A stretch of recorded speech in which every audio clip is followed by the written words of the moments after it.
What's going on, everybody? Okay, so pretty much I hope you guys open up your TradingView account on tradingview.com.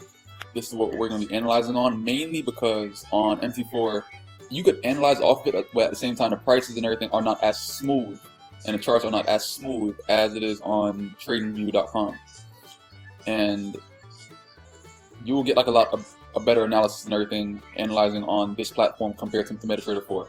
Okay, so, and it is free to actually enroll on this right here, and you can also publish your analysis and everything just like many other people on this platform right here also.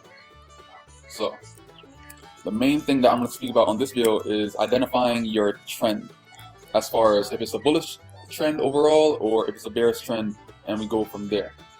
Okay, so that's the first thing you have to think about when you actually get on the charts and everything before you actually start even doing anything, before you put in any kind of trades every single week. Identifying what type of trend are you in, what kind of market are you in. Are you in a buyer's market or are you in a seller's market? Okay, and the moving averages that I use is right here, 8 EMA and 21 SMA.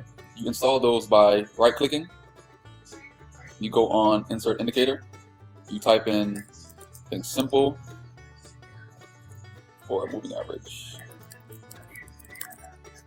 There it is, moving average, and exponential, you just type in expon, this right here. Okay, so once you modify that and choose the period that you want to use, I do recommend the 8 EMA and 21 SMA though, mainly because it gives you a trend bias as far as what kind of market that you're in and what type of trend that the market is trying to push. Okay, so once you actually get on the charts, the first thing you have to identify is what kind of market you're in. I go on the highest time frame first, start from the monthly chart, and whenever red is over blue, that means a downtrend. Whenever blue is over red, that means uptrend. For instance, right here, blue is over red, uptrend; red is over blue, downtrend. Okay, so see on a monthly chart, it's still considering a downtrend, and then you just break it down. Break it down as you go. Red is still over blue, red is still over blue. There's been a little bit of retrace right here, strong support. You break it down, break it down, break it down.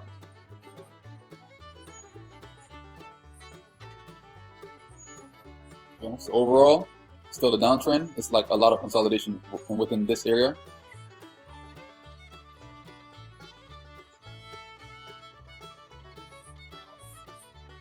So far the overall trend is still down, and it's trying to push up based off of this point right here, just off of consolidation, meaning that consolidation is pretty much a point that the market ranges as far as it's not trying to pass a certain price. So everything's based off price.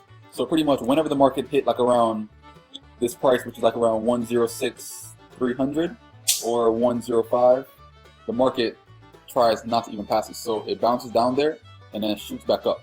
So you can consider that strong support. Okay? And the next thing to identify also is in a bullish market, which is an uptrend, in a bearish market, which is a downtrend. In a bullish market, you will see a lot of these right here. Higher highs, which is these right here.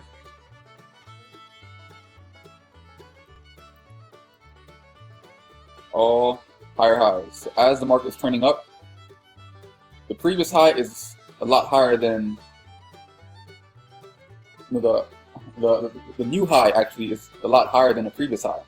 As you can see, went up, pulled back, went up, pulled back, went up, pulled back, and went up again. So like these are all right here are called higher highs, and you'll see that on an uptrend. On a downtrend, you'll see the complete opposite. You'll see lower lows.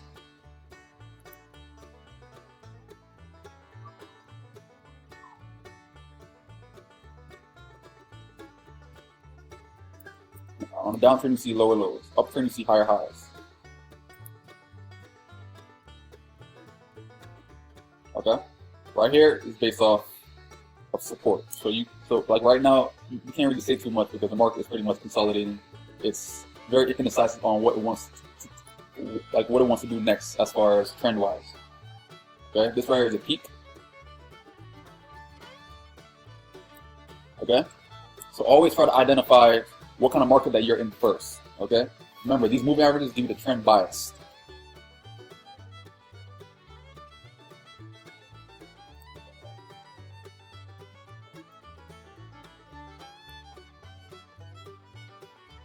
Okay, and all these are swings.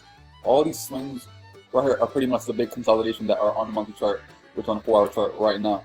So when you're identifying, always go from the higher time frame. Always base your analysis off either the hour chart or the 4-hour chart, and your overall trend. You can look at on the bigger chart, which is like the monthly chart, just to kind of see the overview of everything. From there, you break it down. The lowest chart that you analyze on is the 1-hour chart. Okay, and we can go from there. Next, on next video, I'm going to be telling you guys how to identify your support point and your resistance points. Okay, that's going to help you as far as what the market is going to not try to pass and what it's going to try to break, or where it's going to try to have like a lot of indecision.